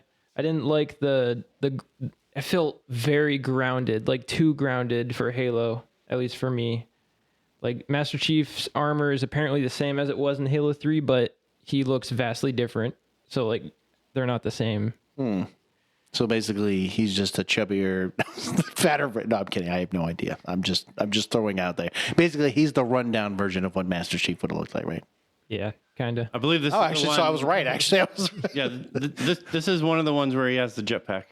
Oh, this is the okay. Maybe I just saw it as gameplay. I maybe just never played it. I don't know. I thought there was some form of jetpack down the road, but okay. And Halo 4 was the first game that 343 Industries developed. So Bungie is no longer developing as of 2012. Okay. But Halo 4 takes place in 2557. So that's 5 years after Halo 2. My question Halo is, 3. did we ever actually know how old Master Chief really is? I think he's in his like early to mid 40s. Okay. Sounds about right. He has spent some time in cryo sleep, so okay. like freezes his age. Oh, so he's special. Okay, then. All right, then. All right. So, and then we got, let's see. I'm going to take a guess here. It's probably Infinite, right? Then Wars? No. So I'm wrong. So it goes Wars, then Infinite? Well, I actually don't know which one came. Which one came first, chicken or the egg? I don't know. I believe Infinite's like the very last one. Was it Infinite? I believe it's the very last game in the timeline. I believe. No. Sorry. The last game that came out was Halo: The Master Chief Collection. That was the last game that came out. Get it right. Well, in the time, I'm talking timeline. I'm not talking the last one that came out. I'm talking timeline. Infinite's the last one, but I think 5 is probably the next one if I had to guess. Yeah, Halo 5 came out in 2015. Takes place in the year 2558. Oh, so even longer. Oh, actually, no. That was what, a year maybe, right? Yeah. Oh, okay. Well, at least they're pushing it, yeah. But I wasn't a fan of this campaign. I played it this year, and I had to fight the same boss, the Warden, like 5 times, and it's frustrating. Especially since in Halo 4 they introduced Prometheans, and they're like they're a new like race. I think that's what you were thinking of. Like, it's not the Covenant. Prometheans. Okay. Gotcha. Oh, okay. They teleport everywhere, and it's so hard to hit them. They're so annoying to fight against. Okay. Fair enough. Yeah, and I believe that what they're calling this, from what I was looking at, is the Reclaimer saga. So there were 3 parts, which was 4, 5, and then Halo Infinite. The Reclaimer saga. The Reclaimer saga. Which Halo Infinite is the 3rd part of that saga. And you know who started the saga? The 3-4 company. Not Bungie. Get it right. Okay. Anyways, I don't know why I said it like that. But anyways, so we got... so he's like, yeah, big fucking weirdo. All right, so you got 5, you got that. Okay, so then we have, what? Wars first, right? And then Infinite? I think Halo Wars came out in 2009. Oh, Jesus. But okay. I mean, some of these are just like really just kind of like spin-off games. Like they were just kind of like strategy games, or I mean, I think one of them is more like arcade games. I didn't realize they came out with an arcade game. Yeah, I mean, I think Fire Team Raven was like one just for Dave and Buster's. What? So it's not even one that like you could normally play. Halo Recruit was a VR game. Well, shit, so like most of them are like they're literally probably more spin-offs that like nobody really cares or knew about or played. Yeah, most of the time probably wouldn't play. That's usually how that works. So, okay, then we have Halo Infinite. Okay, so we understand that is the last one. That is correct, right? Came out in 21. Okay, so that was the most recent one, besides the Halo, Master Chief Collection. Yes. Okay. So what happened in Infinite? It's decent. I like the story. Okay. It has a good amount of gameplay features, like you can mantle, slide, sprint, like you couldn't in most of the other Halo games. So there's a lot more movement, and they also brought back equipment. But equipment, hey! They are a little different since you can use them a certain amount of times, like 3 times mostly. But in the campaign, you can have like 4 equipments and like switch between them. But okay. Yeah. Mainly you have the grapple hook, the thruster, which is like a boost, the drop wall, which is like the deployable cover. Oh. And the threat sensor, which is like a radar seeker, I guess. Oh, it kind of reminds me of like it's like Call of Duty a little bit, where they have it's like that. I don't know. It's like the amplification device or whatever. It like allows you to see like everybody, like all the enemies around you. But yeah. Yeah, and they also have like active camo and overshield. But my favorite is the repulsor. It's something, if you do it at the right time, you're being shot at by like a rocket launcher, you could use the repulsor and it deflects it right back at them. Oh, I thought it was like, I repulse you, like get out of my face. You can knock people off. It's how I feel about the TV show. You're like, I'm repulsed by you. Get out of my face. The TV show itself is a repulsor. Yes. Well, there you go, Matt. Now you got to create the repulsor in real life and be like, get out of my face. No. But Halo Infinite is the first Halo campaign that has an open world. Oh, It's not really the best. It's kind of barren, but it's an okay attempt. So there's an open world, but there's nothing on it. Yeah. it's barren. That's what he said. So it doesn't really matter. So what I'm hearing is the repulsor needs to come back and just like, I deflect you because I don't understand this shit. Yeah, so you need to like drive from like across the map to the different missions and stuff. Oh, I was going to say, I think, hold on. Time out. So what I'm hearing is I swore you were just about to say you were going to drive through a barren desert and just keep driving through it. It's just a giant barren desert of nothingness just because. It's like you walk up to somebody and then they give you a mission and then you go, okay, well, let me check my map to see where, motherfucker, It's all the way on the fucking side of the map. Yeah, I know. And then you jump in like a Warthog or whatever you have in that game and then you're just like driving and it literally takes you like 2 fucking minutes to go from one side because there's no like fast travel or something. No, there's no, and none of like that you're shit. literally just driving and like there's nothing happening. Well, at least, I was gonna say, at least, if you could play a song, I'd be like, on the road again, and like just the do, and you just like keep going, and you're like, okay. Dude, I remember how doing long this is in like I mean at least with like certain games like GTA like GTA or Red Dead. at least there were like interesting radio stations where like you were listening and like if it was like a talk radio like. Well, Red Dead, you didn't have shit. Granted, some of the things that they were talking on Grand Theft Auto, you were like, what the hell are they talking about? Fuck's this shit. No, but I was gonna say Red Dead, they don't have that shit. You're just like, Oh no, and that one's worse because you're on a freaking horse trying to go from like one end of the map to the and that one was like it would take forever. gosh. And you couldn't fast travel until you got to that location. And, Yes, and the first like, time, and then you're like, fuck, okay, thank That's God. when you put on the Geeks from the Multiverse podcast. You're like, hey guys, so this is Geeks from the Multiverse. Anyways, Yeah. so yes, we talked about we definitely talked about the TV shows. Now, I guess one thing real quick about the games. Okay, so out of them all, including I'll even throw the Master Chief Collection here. Which one do you think is like? That's my favorite of all time. Like that's the GOAT. That is so tough for me to choose. I would say old school or new school when it comes to the Halo series wise. If I had to choose a favorite, I would choose Halo Reach Really? because I love the way they did the grounded style in that game. Halo 4, I think, pushed it a little too far, but in Halo Reach, it's got amazing music. My favorite music out of all of the Halo series. I forgot. Was this the one that was this the jazzy one? Like No, oh, this wasn't the okay. I was just trying to remember if this was the it's jazzy the one one. after the jazzy. Oh, it was the after? Okay, gotcha. Because But- they realized that was a script. Marty O'Donnell and I think Michael Salvatore composed the music, and they did a phenomenal job. I think this is one of their best works. Okay, all right. No, I was just wondering. I mean, because I could tell you straight up. I mean, yeah. I mean, yeah. Maybe if I gave it maybe a shot down the road. I mean, I know Matt won't. He won't be. He's like, I don't give a shit about the end of these fucking games. I don't give a shit. No, I mean, for me, maybe if I could give it a shot, I'd have to make my own assumption. I mean, of course, I'm going to be biased. I'm going to say, the original OG was like. That was really what people were like, yeah, that's my favorite. Like, that's why I know with the Master Chief Collection, I know it came out with, 1, 2, and 3, and then I don't know if it came out with any of the others, or was it just literally the first 3 of those? I know right now, Master Chief Collection has Halo 1, 2, 3, ODST, Reach, and 4. Oh, geez. That's a lot. So all of them except for 5 and Infinite. God damn. And the Wars. Okay.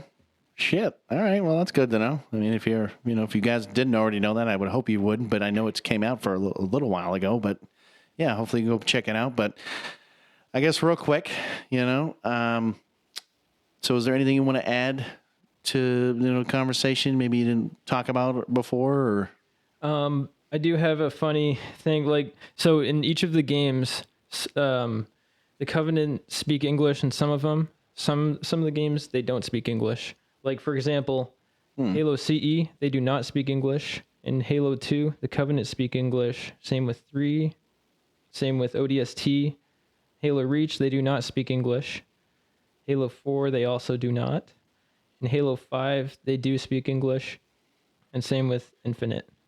So my question is, why the hell would they, the first one, fine, whatever. You're just introducing them, sure. Second one, they do. And then it's like a switch off. They're like, no, they don't. Yes, they do. No, they don't. Yes, they do. And it's like, can you just make them either say it or don't? Maybe it's implied that they, like, you know that they're not English speaking, aliens. So I think maybe they're like implying that they're speaking whatever language, but as a player, you're just understanding what they're saying. I mean, Yeah, like sometimes you'll hear wart. no, my understanding is like, so if you're going to have them say certain things in English, right, or whatever in the story, then okay, that's fine. Sure, they can say whatever, but why is it that in some games they don't say anything in English and they just say it in their English language, and then all of a sudden, like in another game, they're like, "Hey, how you doing?" And you're like, "Didn't you not speak in the last game?" Like, oh, maybe that's why the show is so shitty. I mean, maybe they took out some things. If there's no real consistency with the games, I mean, from what I was looking at too, and this is either here nor there, the story like spans 100,000 years. So you're talking like that much of a diverse story of Halo in itself with all these games. Well, clearly, if we're looking at the timeline, it's only like what, maybe a 10-year period, if that, maybe less than that, give or take. I'm throwing a guess out here. I mean, it's probably because you know what I'm saying. Like the first 3 games only happened within a 6 months. Maybe, the games themselves, but the lore goes back much, much farther than that. So I mean, like you have so much more content like that you have to focus on within the games that the language of the species probably might have just been overlooked. Yeah, and maybe they ran out of budget to be like, we're gonna have to go in and change all the dialogues and have somebody come in to speak whatever this language is, instead of having somebody just come in and like, hey, how you doing, and voice these characters like normally.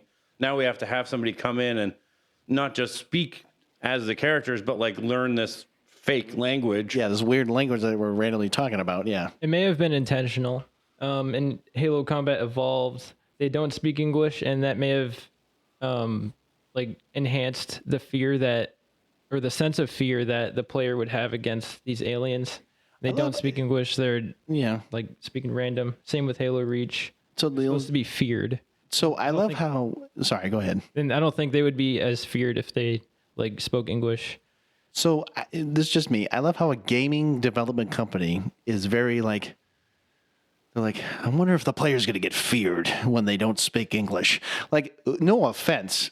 I don't think to myself, hey, this alien game that I'm playing right now is going to scare the shit out of me while I'm playing because they're not speaking English. Why would you, like I said, in my opinion about this gaming company, why would you assume that I would be scared because I'm playing the game and it's going to make me freak out about, who's speaking English versus not? I don't give a shit about that. Me, as long as the story makes sense and the gameplay is good and everything else, like I don't give a shit about what they're saying and if they're saying it in English language or whatever the case is. Like I don't give a shit about that. I don't care if I'm going to get afraid because, oh wait, the second one's coming out. Oh wait, they speak English. Oh my god, they learned the language. When the fuck did they have time to learn the language in a few days? I mean, that's just me, but hey, I don't know. Neither do I. But they were like studying humanity before they. I mean, very well. Maybe they were just not speaking English because they just don't give a shit. I mean, that could be. And then all of a sudden, by the second game, they're like, well, shit, we might as well learn. We might as well just talk how they talk, Might as well start doing something with it. The grunts speak English a lot. Yeah, I think that's what it was because I remember watching that, or at least the campaign, and they were just talking, and I'm like, this is weird right now. I was like, why are you all of a sudden like talking to me? And I'm like, I'm just walking through doing my own thing, and you're just like, hey, fuck you. And you're like, I mean, I think like, I think fans that are playing the games would be 100% okay if they never spoke English. You know what I mean? Absolutely. Like, if they never spoke English and you just if you didn't subtitle, then that would be stupid. But if you just subtitled what they were saying, I think most fans would be like, this is fine. Yeah, this is fine. Yeah. I think you have a problem when you have an alien species that, like you do in the show, and then all of a sudden they're like, John Spartan, like, get the fuck out of here with this. Like, wait a minute, you're talking to me in English? You are an alien species that probably has never seen a human, but yet you speak English like a human does. Huh, funny story. And And also, if you looked at the elites' like facial structure, they don't have tongues. So like, how do they? Like, how do you speak anyways? Wait a second. What kind of shit is this? Second. What kind of shit is this? What kind of bullshit story do we got going on here? All right, guys. So I feel. Thing. Oh, sorry. go ahead. No, you good. One other thing I wanted to add: energy sword versus lightsaber. Are they like similar?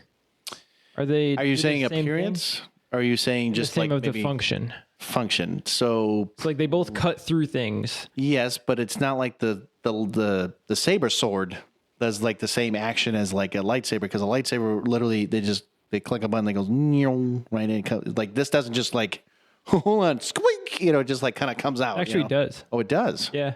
Oh, then I guess I was There's wrong. like a little handle that you hold, and then I guess it depends on the type of I guess, energy maybe. that's being used to make, to generate the sword itself. Hold on, don't get too technical with this kyber crystal shit. I'm telling you, it's. Well, no, it's the kyber crystal doesn't really necessarily give the lightsaber its power. It simply colors. yes, I know it colors the actual light that's Right. coming out of it, but I mean, something can be said if you bleed the kyber crystal in a certain way, you can maybe, I don't know, but see, there it comes out. the saber itself you can make its claim that it's a laser, is the same thing with the energy. Would they Be considered backfire the on? same? Yeah, I mean, you could. I mean, I guess you could look at it. Yeah, I could see it maybe being similar in some aspects, right? I mean, of course, both appearances, yeah, no, they don't look anything alike. I mean, clearly one's literally just made out of pure energy, right? I would assume because of this, besides the handle, or is the handle basically still made of pure energy too? no, I think it's like a physical.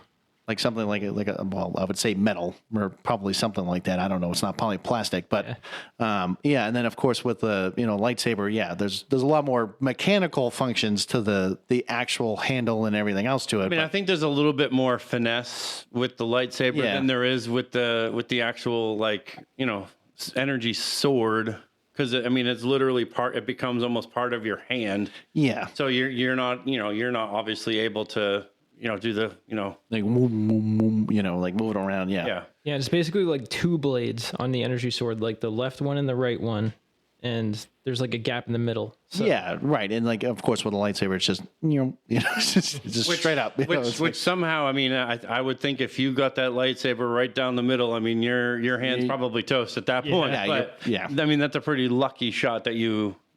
I mean, and that's the thing, though. I mean, it depends because But if now, if you're using your that energy sword and you're trying to get the saber blade between the two, there's a possibility that the blade is just going to ping pong itself down your, and you're just toast to that. I mean, your whole hand is going to let go of that, and it's not going to be good. I mean, like I said, at the end of the day, I do think they would balance out. I don't know, because it's obviously they've never. but they haven't done it before, and it's not like they would ever cross over at any point unless Disney's like, hey, you want to hang out with Paramount? Oh, wait, their number one probably enemy besides Nickelodeon. I mean, actually, it would be Nickelodeon in a sense, but yeah, still not going to happen. I highly doubt it. Okay, so we talked about the TV shows clearly a lot more than we talked about the games itself. But I think I think as a whole, I think Halo it's one of those unique experiences in some ways, right? Because I understand that Halo came out first. Mass Effect just said, "Hey, we're going to steal your ideas here." I'm kidding, but changing it up. I'm joking, but again, they both have their own special uniqueness to them. I mean, Halo, I think, generally speaking, when you're looking at multiplayer games, future, like basically before and then now, before when it was a thing, it was great. It was like, oh my God, it was like really the pinnacle kind of, game that made multiplayer really became what it is today. I mean, besides, the fact that it came out well before Call of Duty in a sense, and then kind of helped it pioneer, now it being number one and, kind of Halo being on the side burners here. But, I think Halo kind of, it's like the underrated like hero in a sense, because it did do certain things, but yes, I mean, unfortunately, with the way I look at it now, unfortunately, Halo it's still not maybe I'm wrong, Scott, but I would think it's not as popular as it is. Maybe I'm wrong. Like I said, I mean, I think if you're looking at games nowadays, I would say unless you're old school in some ways,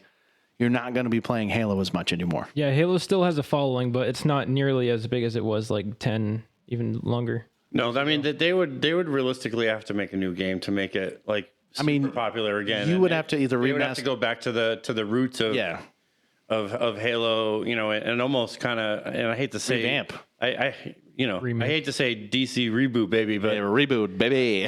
they would almost have to do like a brand new, you know, Halo series of games and make it how popular games are made today.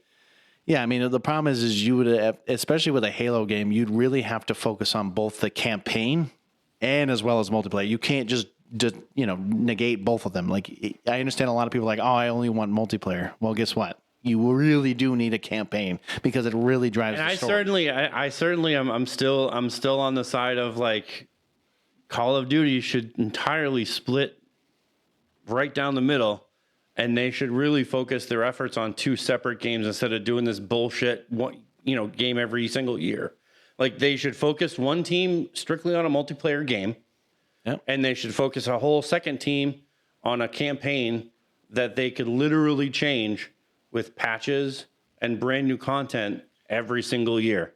And not do, these Black Ops 6, Black Ops 7. I mean, in fucking 20 years from now, we're going to have Black Ops 34, Black Ops 35, and it's not going to be any different. No, I know. It's still going to be the same bullshit that they're doing. No, and not only that, Matt, I mean, and I'm going to agree with you on this. I mean, what they should do, and this is what they've already done in a sense, especially with the 2019, Modern Warfare until now, is they made that Call of Duty like platform just strictly keep it literally as multiplayer. Don't change anything about it.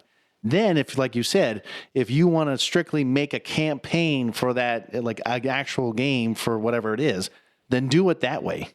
Keep the fucking Call of Duty platform like you did. You can make and then make the game separate. You can make different campaigns and you have just one Call of Duty platform that's for campaigns. You can make different characters, different campaigns. You can choose which campaign you want to do. And and focus on that piece of it, and then don't have to worry about everything else that needs to be going. Now, the problem is that damn well that that piece, it will that'll stay the same. But you look at the price of how much a lot of these fucking games cost. Yeah, and it's not going to sell because everyone's going to want the multiplayer, which is fine. But then that's where you put in your cooperative multiplayer with the campaign. Hold on, make it an actual true co-op multiplayer, like in that sense, because you both of us know this, and I don't know if you played a lot of it, but like, the co-op modes that they give you, it doesn't do jack shit. Like, it's not like you can actually go into a game and be like, okay, man, we're going to do a mission together. No, it has nothing to do with that. If they did it, not how they're doing it now, but if they did it more like how the Tom Clancy games and the Far Cry games do it, I can guarantee that will sell more. Like Borderlands, like you do it that style where you have an open world and you're doing these missions and you're going into these places. That is what I would personally like to see in a Call of Duty, where I can join like 4 other people and we can go, hey, we got this mission over here. Let's go do it. More likely for his sake, if we were to do it together, it'd be like, hey, we're going to go in silent. Loud and proud, fuck baby. This Loud shit. We're gonna blow this place up as 50 million people come out of nowhere. Anyways, all right, guys. we gotta get this thing done. All right, guys and gals, we appreciate everything you guys do. Again, Scott, we appreciate you coming on because trust me, I know Matt and I were not experts in the Halo world anymore. I know we were kind of like the old school kind of gaming play and everything else, but I do appreciate the the content and everything else that you brought today. Yeah, thank you for having me. I'm a long-time listener, first-time guest. So look at that. See? So what I'm hearing is maybe next time, just throwing it out there, let's not talk about Halo. Let's talk about maybe something. I was only kidding. I mean, we could talk about whatever you want, but hopefully maybe we can do more, maybe stuff that we maybe know. I mean, like I said, guys, we do like to do other things. Of course, we're not against saying, hey, we don't want to do Halo or, things that we don't want to talk about. I mean, hell, I know the biggest one that Matt and I are going to probably have a problem with is anime. So that's going to be one that we're going to have to start figuring out at some point. But, guys and gals, whoever wants to listen and, join in on the fun, you can come on and say, hey, I'm a big anime nerd. Great. Now you can explain all this other crap to us because we have zero knowledge in the world of anime in a sense. Maybe besides Dragon Ball Z, in my opinion. But other than that, I don't really know anything else. But anyways, guys, we appreciate you. We like the fact that, you're listening still. you're still hopefully following us. You're subscribing. You're doing all these things, especially now on YouTube, baby. Yeah. Because now you can even go on there. Because I know a lot of people were always asking me, hey, why aren't you on YouTube? I'm like, well, now here we are, boys and girls. All We're 68 episodes, which soon will be 69. get it 69. No, I'm just kidding. Anyways, guys, no, we're kidding here. But no, we're glad that finally we're on YouTube now, because I know a lot of people have been asking me too about it, and it's just great to have another platform. And it sucks to be not on Google, even though who cares? No offense, because we haven't had a lot of people following us on there. But anyways, guys, again, we appreciate the love, we appreciate the support. Until next time, Stay Stay geeky. geeky.